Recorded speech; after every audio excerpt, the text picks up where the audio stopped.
Hi അസ്സലാമു അലൈക്കും welcome back. നമ്മളെ ബോഗൻവില്ലയിലെ പൂക്കളൊക്കെ കൊഴിഞ്ഞ് മൊട്ടടിച്ച് നിൽക്കാൻ കേട്ടോ. ഈ സമയത്ത് നമുക്ക് വളം കൊടുക്കാം. പൂക്കൾ ഇങ്ങനെ കൊഴിഞ്ഞ് തുടങ്ങുമ്പോൾ തന്നെ ഫ്ലവറൊക്കെ ഇങ്ങനെ ഫെയ്ഡായി വരില്ലേ, ആ സമയത്ത് തന്നെ നമ്മൾ വളം കൊടുക്കുക. ഞാനിപ്പോൾ ഒരാഴ്ച മുന്നേ വളം കൊടുത്ത് ബാക്കി കുറച്ച് ചെടികൾക്കും കൂടെ കൊടുക്കാണ്ട്. അപ്പോൾ അത് വീഡിയോയിൽ കാണിക്കാമെന്ന് വിചാരിച്ചിട്ട് കുറേ പേര് ചോദിക്കലുണ്ട് എപ്പോഴും എന്താണ് വളം കൊടുക്കുക നിറയെ പൂക്കൾ ഉണ്ടാവാനെന്ന്. നിറയെ ഫ്ലവർ ചെയ്ത് നിൽക്കുമ്പോൾ, നല്ല ബ്ലൂം ചെയ്ത് നിൽക്കുമ്പോൾ ഞാൻ വീഡിയോ ചെയ്തിരുന്നു, ഷോർട്ട് വീഡിയോ. നിങ്ങളെല്ലാവരും നല്ല സപ്പോർട്ട് ചെയ്തിട്ടുണ്ട്. ചില പൂക്കളൊന്നും ഇങ്ങനെ കൊഴിഞ്ഞു പോകില്ല. അപ്പോൾ ആ കൊഴിയാതെ നിൽക്കുന്ന പൂക്കളൊക്കെ നമ്മളിങ്ങനെ കട്ട് ചെയ്തിട്ട് കൊടുക്കണം കേട്ടോ. ചിലതൊക്കെ വേഗം കൊഴിഞ്ഞു പോവും.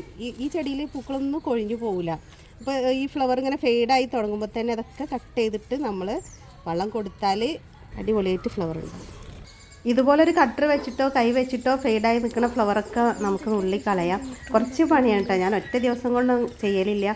ഓരോ ദിവസം നനക്കാൻ വരുമ്പോൾ കുറേശ്ശെ ഇങ്ങനെ ഉണങ്ങി നിൽക്കണ ഫെയ്ഡായി നിൽക്കുന്ന ഫ്ലവേഴ്സൊക്കെ നുള്ളി കളയും. ചില ചെടികളിൽ നിന്ന് വേഗം കൊഴിഞ്ഞു പോവും. അധികം ചെടികളിൽ നിന്നും നമ്മൾ നുള്ളി കളയണം. ഞാനിപ്പോൾ കൊടുക്കുന്ന ഫെർട്ടിലൈസർ ഇതാണ്, DAP പിന്നെ ഫാക്ടംഫോസ്. ഇത് രണ്ടും കൂടെ മിക്സ് ആക്കിയിട്ട് കൊടുക്കുകയാണ്. പലരും പല വളങ്ങൾ കൊടുക്കാറുണ്ട്. പിന്നെ ഞാൻ അധികം സ്ലറി കൊടുക്കാറുണ്ട് കേട്ടോ. മുമ്പൊക്കെ സ്ലറിയും പിന്നെ അതുപോലെ എല്ലുപൊടിയും മാത്രമേ കൊടുത്തിരുന്നത്. സ്ലറി എന്ന് പറയുമ്പം കടലപ്പിണ്ണാക്കും, പിന്നെ അറിയാത്തവർക്ക് വേണ്ടി പറയാം കേട്ടോ, കടലപ്പിണ്ണാക്ക്, വേപ്പിൻ പിണ്ണാക്ക് കുറച്ച്, അതേപോലെ കുറച്ച് ചാണകം കൂടെ മിക്സ് ചെയ്തിട്ട് ഒരു 2-3 ദിവസം വെള്ളത്തിലിട്ട് പുളിപ്പിച്ചിട്ട് കൊടുക്കുക. DAP, ഫാക്ടംഫോസ്, പൊട്ടാഷ്, എല്ലുപൊടി, സ്ലറി, ഇതിലേത് ഫെർട്ടിലൈസർ കൊടുത്താലും ബോഗൻവില്ല നല്ല അടിപൊളിയായിട്ട് ഫ്ലവർ ചെയ്യും. എല്ലാം കൂടി ഒരിക്കലും ഒരുമിച്ച് കൊടുക്കരുത്. ഒരു 10-20 ദിവസം കൂടുമ്പോഴൊക്കെ ഫ്ലവേഴ്സൊക്കെ ഇങ്ങനെ ഫെയ്ഡായി വരുന്ന സമയത്ത് തന്നെ നമ്മൾ ഫെർട്ടിലൈസ് ചെയ്യുക. അപ്പോൾ അടിപൊളിയായിട്ട് തന്നെ വേഗം ഫ്ലവർ വരും. DAP ഇട്ട് കൊടുക്കുക. ഇതാ ഈ ഒരു അളവിലെടുത്താൽ മതി കേട്ടോ. നമ്മൾ പ്ലാന്റിൻ്റെയും പോട്ടിൻ്റെയൊക്കെ സൈസിനനുസരിച്ച് വേണം നമ്മൾ വളങ്ങൾ കൊടുക്കാൻ. ഇതിലേക്ക് കുറച്ച് ഇതേ അളവിൽ തന്നെ ഫാക്ടംഫോസ് ഇട്ട് കൊടുക്കുന്നുണ്ട്.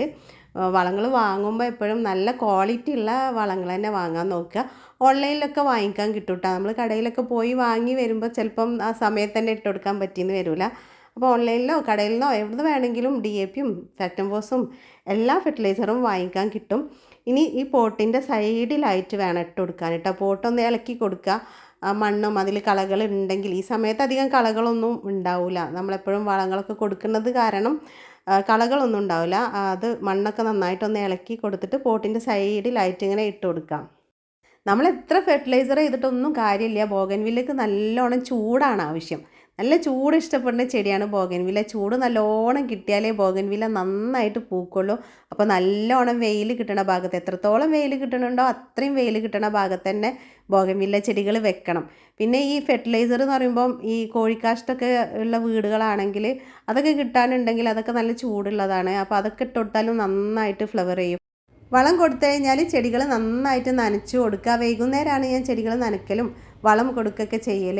പിന്നെ ഡെയിലി നനച്ചു കൊടുക്കണം. നല്ല വെയിലത്തും ചൂടത്തല്ലേ നമ്മളെ ബോഗൻവില്ല നിൽക്കുന്നത്. അപ്പോൾ അതിന് നന്നായിട്ട് നനച്ചു കൊടുത്താലേ ഈ ഫ്ലവറൊക്കെ നല്ല ഫ്രഷായിട്ട്, ഫ്ലവറും പ്ലാന്റൊക്കെ നല്ല ഫ്രഷായി അടിപൊളിയായിട്ട് നിൽക്കുള്ളൂ. ഇല്ലെങ്കിൽ ഫ്ലവറൊക്കെ വേഗം കൊഴിഞ്ഞു പോകും. നല്ല ചൂടത്ത് നിൽക്കുന്നത് കാരണം ഫ്ലവറൊക്കെ വേഗം വാടി കൊഴിഞ്ഞു പോകും. ഫ്ലവേഴ്സിന് അധികം ലൈഫ് ഉണ്ടാവില്ല. ഇതിനൊക്കെ ഞാൻ ഒരാഴ്ച മുന്നേ വളം കൊടുത്തിരുന്നിട്ട് നിറയെ ബഡ്സ് വന്നിട്ടുണ്ട് കണ്ടോ. കുഞ്ഞു ബഡ്സുകൾ വന്നിട്ട് പുതിയതായി നമ്മൾ വാങ്ങിച്ച പ്ലാന്റുകൾക്ക് ചെറിയ പോട്ടിലോ വലിയ പോട്ടിലുള്ള പ്ലാന്റുകളാണെങ്കിൽ അപ്പം തന്നെ ഒന്നും അതിന് ഫെർട്ടിലൈസ് ചെയ്യണ്ട. അതിൻ്റെ തളിർപ്പുകൾ ഉണ്ടല്ലോ, അത് നുള്ളി കൊടുത്തു കഴിഞ്ഞാൽ ഇതാ സൈഡിൽ നിന്നൊക്കെ നിറയെ തളിർപ്പുകൾ വന്നിട്ടുണ്ട് കേട്ടോ. ആ തൂമ്പ് ഭാഗം ഉണ്ടല്ലോ അതിങ്ങോട്ട് നുള്ളി കൊടുത്താൽ മതി. ഇതേപോലെ നുള്ളി കൊടുത്തു കഴിഞ്ഞാൽ സൈഡിൽ നിന്നൊക്കെ നിറയെ പുതിയ തളിർപ്പുകൾ വരും. അങ്ങനെ ചെയ്തിട്ടുണ്ടെങ്കിൽ നമ്മളെ പ്ലാന്റ്സ് ബോഗൻവില്ല നല്ല അടിപൊളിയായിട്ട് ബുഷായിട്ട് വളരും. വീഡിയോ ഇഷ്ടമായാൽ ലൈക്ക് ചെയ്യുക, ഷെയർ ചെയ്യുക, കമൻറ്റ് ചെയ്യുക. അപ്പോൾ അടുത്തൊരു വീഡിയോ ആയിട്ട് കാണുന്നവരേക്കും ബൈ.